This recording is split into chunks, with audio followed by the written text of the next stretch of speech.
Me chamo Carolina Salerno, sou residente de mastologia da USP e hoje eu vou falar um pouquinho sobre a imunistoquímica no câncer de mama. Então, hoje em dia não existe tratar câncer de mama baseado apenas no subtipo histológico. A imunistoquímica ela vai nos nortear tanto na definição do momento da cirurgia, como quais tratamentos a gente pode fazer neoadjuvantes, ou antes da cirurgia, se necessário, ou adjuvantes, após a cirurgia. Então, vamos olhar o que a gente testa. A gente testa receptor de estrógeno, receptor de progesterona, um Ki67, que é um índice de proliferação celular, e o ER2. Então, quando a gente tem um tumor que expressa receptores hormonais, podendo ser os dois receptores, ou um ou outro, a gente tem um tumor que a gente chama de luminal. Se esse tumor ele tiver menos que 14% de Ki67, ele vai ser um luminal A. E, obrigatoriamente, ele não pode ter receptor ER2. Quando esse receptor Ki67 é maior que 14%, a gente vai chamar de luminal B. Esses tumores, eles acometem geralmente idosas, mulheres um pouco mais velhas, na pós-menopausa. E eles são um pouco mais indolentes, um pouco menos agressivos. O luminal A um pouco menos do que o luminal B. Quando a gente tem, então, uma negatividade dos receptores de hormonais e um ER2 positivo, independente do Ki67, a gente tem um tumor ER2.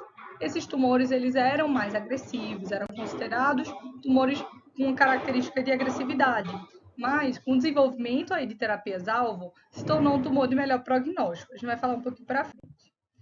Quando a gente tem tumores que têm todos os três receptores positivos, a gente vai chamar de luminal híbrido. E aí a gente pode lançar a mão do tratamento-alvo para esses dois receptores, né? No caso, três. Quando a gente tem a negatividade de todos esses receptores, o nome fica intuitivo, a gente chama de triplo negativo, certo? Qual é a importância desses receptores? Onde a gente pode atuar? Então, de forma muito simplista, quando a gente tem receptor hormonal positivo, luminal A, B e luminal híbrido, a gente pode efetuar o bloqueio hormonal. A gente tem duas formas principais mais simples, né? Existem alguns novos, mas a gente vai falar do que é mais comum. A gente tem o tamoxifeno, que ele é um SERM, ele é um inibidor seletivo do receptor de estrogênio. Ele é anti-estrogênio nas mamas, mas ele estimula o estrogênio no endométrio. Então, a gente sempre tem que ficar atenta nessas pacientes a sangramento vaginal, que a gente tem que ter cuidado com proliferação endometrial. A gente usa geralmente isso em pacientes durante a menacme, né? Pacientes pré-menopausa. Mas pós-menopausa, a principal fonte de estrogênio é a conversão periférica, principalmente no tecido adiposo, de estriol em estrogênio pela aromatase. Então, a gente pode lançar mão de inibidores da aromatase, como o anastrozol, nessa fase aí da pós-menopausa. Quando a gente tem os pacientes ER2 positivas, a gente atua diretamente no receptor ER2, ou ER2 ou luminal híbrido. A principal ferramenta, né, que a gente tem disponível, mais amplamente, mais conhecida, é o trastuzumab.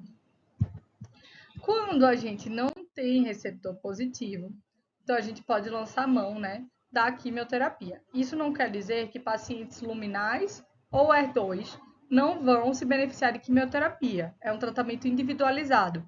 Mas aqui a gente não tem terapia-alvo. Então, esses tumores, geralmente, eles se afastaram muito, se desdiferenciaram muito do tecido mamário. Então, eles não expressam receptor hormonal, não expressam ER2.